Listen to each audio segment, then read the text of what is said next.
Hello friends, today we will see a new topic, schedules of the Indian Constitution. So friends, हम लोग देखेंगे भारतीय संविधान के 12 अनुसूचियों को। So friends देखेंगे 12 अनुसूची में क्या क्या चीज़ मेंशन किया गया है, किस किस के बारे में बताया गया है, उसको हम लोग एक एक करके देखेंगे। So friends एक और बात जान लेंगे आगे बढ़ने से पहले, जो वर्तमान में भारतीय संविधान है उसमें कुल 12 अनुसूची है, लेकिन जो ओरिजिनल संविधान था शुरू में उसमें 8 ही अनुसूची था और बाद में 4 अनुसूची इसमें जोड़ा गया है। सो अभी वर्तमान में कुल 12 अनुसूची है, इसलिए हम लोग टोटल 12 अनुसूची को देखेंगे। सो फ्रेंड्स आगे देखेंगे। सो फ्रेंड्स फर्स्ट अनुसूची में देखेंगे फर्स्ट शेड्यूल में क्या चीज़ के बारे में बताया गया है। सो फ्रेंड्स देखिए फर्स्ट अनुसूची में है नेम्स एंड बाउंड्रीज के बारे में बताया गया। स्टेट और यूनियन टेरिटरी जो है राज्यों और केंद्र शासित प्रदेशों के नाम और उनके सीमाओं के बारे में बताया गया है। यानी जो प्रथम अनुसूची है उसमें राज्यों और उन केंद्र शासित प्रदेशों के नाम और उनके सीमाओं के बारे में बताया गया है। वर्तमान में 8 केंद्र शासित प्रदेश और 28 राज्य शेड्यूल फर्स्ट में वर्णन किया गया है, तो इस बात को ध्यान रखेंगे। फर्स्ट शेड्यूल में किस चीज़ के बारे में बताया गया है। फ्रेंड्स सेकेंड शेड्यूल में हम लोग देखेंगे, सेकेंड शेड्यूल में सैलरी और अलाउंसेस का बात किया गया है। यानी जो प्रमुख संवैधानिक पद पर पदाधिकारी लोग हैं उनके सैलरी और अलाउंसेस यानी वेतन और भत्ते का बात किया गया है। और प्रमुख संवैधानिक पद कौन कौन है भाई, तो वो प्रेसिडेंट का पद है, डिप्टी स्पीकर का पद है, स्पीकर का पद है, हाई कोर्ट के जज, सुप्रीम कोर्ट के जज, गवर्नर, स्पीकर, डिप्टी स्पीकर, ये सारे पद जो है क्या है संवैधानिक पद है।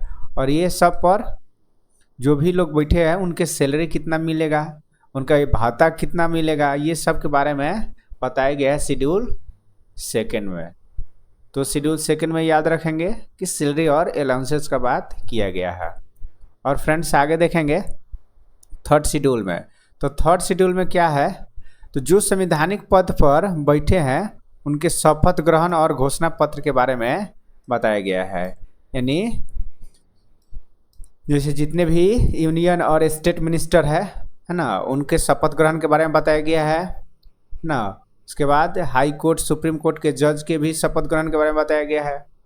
ये CAG, controller and editor general के जो पद होता है वो भी एक संवैधानिक पद होता है, उसके बारे में बताया गया। नहीं, ये सारा जितने भी प्रमुख और सारे भी संवैधानिक पद है उनके शपथ ग्रहण और घोषणा पत्र के बारे में चर्चा किया गया है किसमें, शेड्यूल थर्ड में। तो ये याद रखना है शपथ ग्रहण के बारे में किसमें बताया गया है, तो शेड्यूल थर्ड में। किन के बारे में, तो जो भी संवैधानिक पद पर पदाधिकारी लोग हैं उनके बारे में।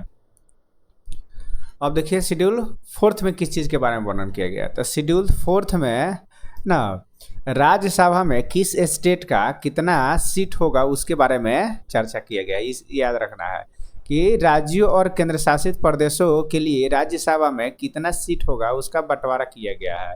किसमें है, तो शेड्यूल फोर्थ में। तो ये याद रखना है कि किस राज्य का रिप्रेजेंटेशन कितना होगा वो किस में चर्चा किया गया है, शेड्यूल फोर्थ में किया गया है राज्यसभा में। तो याद रखना है राज्यसभा में सीटों का बंटवारा शेड्यूल फोर्थ में है राज्यों और केंद्र शासित प्रदेशों के लिए। तो ये हम लोग देखे 4 शेड्यूल है, अगले देखेंगे हम लोग। फ्रेंड्स शेड्यूल 5 में देखेंगे हम लोग, शेड्यूल 5 में किस चीज़ के बारे में वर्णन किया गया है। तो फ्रेंड्स इसको याद रखेंगे, शेड्यूल 5 और शेड्यूल 6 को एक साथ देखेंगे। तो देखिए फ्रेंड्स शेड्यूल 6 में क्या है, administration and control of schedule areas and tribes. यानी जनजातियों और उनके प्रशासन के लिए है ना कुछ क्षेत्र में है ना उनको क्या प्रोटेक्शन का ज़रूरत है। यानी भारत सरकार जनजातियों का जो कल्चर है ना उनको बचाने के लिए कुछ क्षेत्रों में प्रोटेक्शन लगाई है कि हाँ यहाँ भी जनजाति रहते हैं है ना, वहाँ पे किसी को जाना नहीं, यानी कंट्रोल का है, वहाँ पे जाना क्या है अलाउड नहीं है। कुछ जनजातियों के कल्चर को उनके बचाने के लिए क्या है सरकार प्रोटेक्शन का काम करते हैं उस एरिया को। तो ये शेड्यूल 5 में उसके बारे में चर्चा किया गया है कि उसका एडमिनिस्ट्रेशन कैसा होगा, उसको कैसे कंट्रोल किया जाएगा, उस वहाँ प्रशासन कैसे चलेगा। मतलब भारत के अन्य हिस्सों के रेस्पेक्ट में यहाँ कुछ अलग तरीके से कानून बनाया जाता है ना। और ये कुछ स्टेट में जैसे आंध्र प्रदेश हो गया, तेलंगाना हो गया, यहाँ के कुछ जनजाति है ना, वहाँ पे कंट्रोल, वहाँ पे उनका प्रशासन कैसे चलेगा, वो सरकार प्रोटेक्शन का काम करती है ना, याद रखना है यहाँ पे। लेकिन शेड्यूल 6 में क्या है, शेड्यूल 6 में भी क्या है, वैसा ही है, माने ट्राइबल्स का ही क्या, यानी अनुसूचित जाति के लिए ही प्रोटेक्शन का बात करता है। लेकिन क्या है, ये 4 स्टेट में, याद रखना है, ये 4 स्टेट असम, मेघालय, त्रिपुरा और मिजोरम, ये चारों एरिया में शेड्यूल ट्राइब के एरियाज में ऑटोनोमस काउंसिल का बात करता है। ऑटोनोमस काउंसिल मतलब वहाँ पे वो जनजाति अपना नियम कानून खुद बना सकते हैं, यानी एक ऑटोनोमस डिस्ट्रिक्ट वो अपना बनाएंगे, वहाँ पे अपना लिए वो लोग कानून बना सकते हैं। ये शेड्यूल 6 में वर्णन किया गया। तो याद रखना है, इसमें जो ये 4 स्टेट है उनके अलावा जो जनजाति है उनके बारे में प्रोटेक्शन, प्रशासन का और नियंत्रण का बात किया गया है ना। लेकिन शेड्यूल 6 में ये स्पेशली 4 स्टेट के बारे में बात किया गया है, और इसमें ये 4 स्टेट नहीं आते हैं, यानी ये अलग, ये जितने भी भारत में राज्य है, यानी 10 राज्य है ना, 10 राज्य याद रखना है, 10 राज्य है, वो 10 राज्य में जो जनजाति, स्पेशल जनजाति है, उनके प्रशासन और नियंत्रण का बात करता है। लेकिन शेड्यूल 6 जो है वो केवल इसी 4 स्टेट में ऑटोनोमस का बात करता है, यानी कंट्रोल का बात करता है। तो इस बात को याद रखना है, ये 4 स्टेट के जनजातियों को स्पेशल बात करता है शेड्यूल 6। तो याद रखना है, शेड्यूल 5 और 6 केवल जनजातियों से रिलेटेड है, और ये 4 स्टेट के लिए है, और ये बाकी अन्य स्टेट के लिए है। शेड्यूल 7 में फ्रेंड्स हम लोग देखेंगे कि शक्तियों का बंटवारा किया गया है, यानी जो शासन चलाने के लिए जो शक्ति का बंटवारा किया गया है, जो 3 सूची बनाई गया है, संघ सूची, राज्य सूची और समवर्ती सूची, वो किस पर कौन सा कानून बनाएगा, यानी संघ किस पर कानून बनाएगा, राज्य किस पर कानून बनाएगा, उसका बंटवारा जो किया गया है उसका वर्णन किस में है, शेड्यूल 6 में है। तो याद रखना है, यूनियन लिस्ट जो है, स्टेट लिस्ट है, कॉन्करेंट लिस्ट है, उसका वर्णन किस में मिलता है, ये 7th शेड्यूल में इसका वर्णन मिलता है, यानी सूची का बारे में बताया गया है 7th शेड्यूल में। 8th शेड्यूल में फ्रेंड्स किसके बारे में बात किया गया है, तो भाषा का रिकॉग्निशन, यानी जो भी भारत में ऑफिशियल लैंग्वेज है उसका रिकॉग्निशन जब मिलता है तो उसको किस में डाला जाता है, तो शेड्यूल 8 में डाला जाता है। तो याद रखना है, शेड्यूल 8 में जो भी भारत में ऑफिशियल लैंग्वेज है उसको रिकॉग्नाइज करके शेड्यूल 8 में उसका क्या किया जाता है, वर्णन किया जाता है, उसके बारे में मेंशन किया जाता है। तो जो भी शेड्यूल 8 में भाषा का वर्णन किया जाएगा वो ऑफिशियल लैंग्वेज माना जाएगा। तो इसलिए याद रखना है, शेड्यूल 8 में भाषा को ऑफिशियल लैंग्वेज का दर्जा दिया जाता है। तो ये याद रखना है, शेड्यूल 8 किससे रिलेटेड है, तो भाषा से रिलेटेड है। तो ये हम लोग फ्रेंड्स 8 शेड्यूल देखे, ये भी 8 शेड्यूल हम लोग का मूल संविधान में वर्णन किया गया था। अब जो एक्स्ट्रा जो 4 ऐड किया गया है उसके बारे में हम लोग देखेंगे। तो फ्रेंड्स देखेंगे, ये 4 एक्स्ट्रा जो बाद में ऐड किया गया है, ये 9th शेड्यूल है। 9th शेड्यूल में किस चीज़ के बारे में वर्णन किया गया है, तो लैंड रिफॉर्म के बारे में बात किया गया है ना, यानी भूमि सुधार और कृषि से संबंधित कानून के बारे में इसमें चर्चा की है। यानी जो पहले जो जमींदारी प्रथा चलता था तो उसको लैंड रिफॉर्म ला करके, कानून ला करके उसको जमींदारी प्रथा को क्या कर दिया गया, ख़त्म कर दिया गया। तो ये याद रखना है कि लैंड रिफॉर्म किससे रिलेटेड है, कृषि भूमि सुधार, तो 9th शेड्यूल से रिलेटेड है। और 10th शेड्यूल किसके बारे में वर्णन करता है, तो देखिए 10th शेड्यूल से याद रखना है कि सांसदों और विधायक जो जीतने के बाद जो दल बदल कर लेते हैं है ना, तो उनका क्या है, मेंबरशिप ख़त्म करने के लिए है। यानी अगर मान के चलिए कोई विधायक इस पार्टी से जीत गया, ए पार्टी से जीत गया और बी पार्टी में जाकर मिल गया है ना, तो क्या होता है, उसका सदस्यता रद्द हो जाएगा। तो इसलिए एंटी डिफेक्शन लॉ का मतलब क्या है कि किसी अगर विधायक अगर दल बदल करता है तो उसका सदस्यता क्या हो जाएगा, रद्द हो जाएगा। तो ये anti defection law 10th schedule में वर्णन किया गया है, याद रखना है, दल बदल यानी 10th शेड्यूल में है।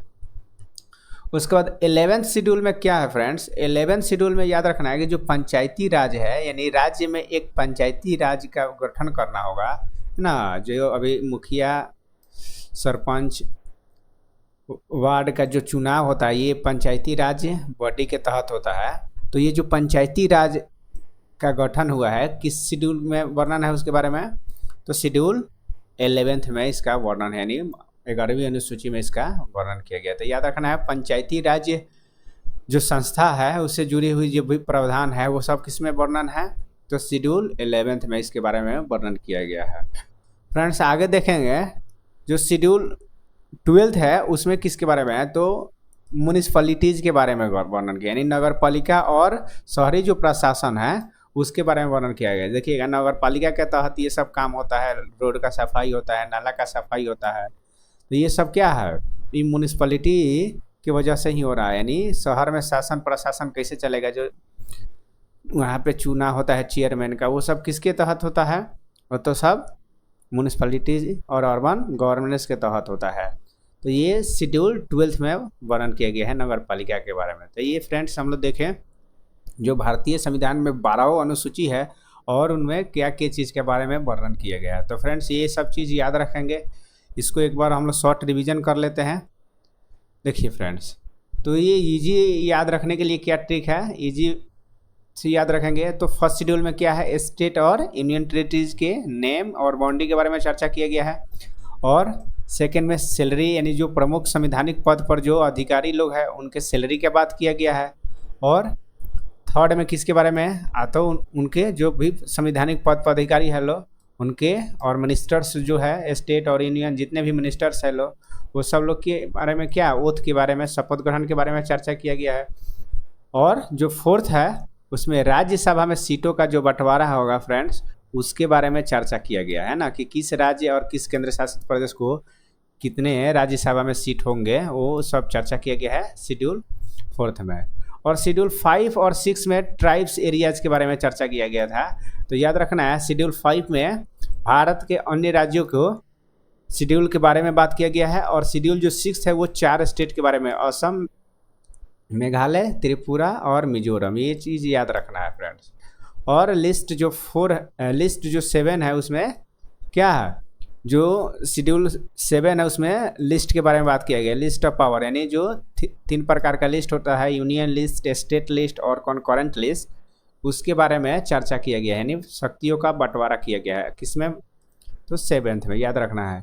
और 8 में क्या है, लैंग्वेज, यानी कौन सा लैंग्वेज ऑफिशियल लैंग्वेज होगा, है ना, वो शेड्यूल 8 में इसके बारे में चर्चा किया गया है। और शेड्यूल 9 में देखिएगा फ्रेंड्स लैंड रिफॉर्म का बात किया गया, जमींदारी प्रथा इसी के तहत खत्म किया गया ना, तो याद रखना है लैंड रिफॉर्म शेड्यूल 9 में वर्णन किया गया है। और 10th में किसके, एंटी डिफेक्शन लॉ के बारे में चर्चा की, यानी दल बदल का जो कानून होता है उसको एंटी डिफेक्शन लॉ बोलते हैं हम लोग, तो शेड्यूल 10th में वर्णन। और याद रखना है पंचायती राज शेड्यूल 11th में वर्णन है। और म्यूनिसिपैलिटीज़ का जो शासन होता है, शहरी शासन होता है, वो शेड्यूल 12 में चर्चा किया गया। तो फ्रेंड ये हम लोग 12 शेड्यूल को एक बार फिर से रिवीजन कर लिए, ये कीवर्ड याद रखेंगे friends. Thanks friend for watching.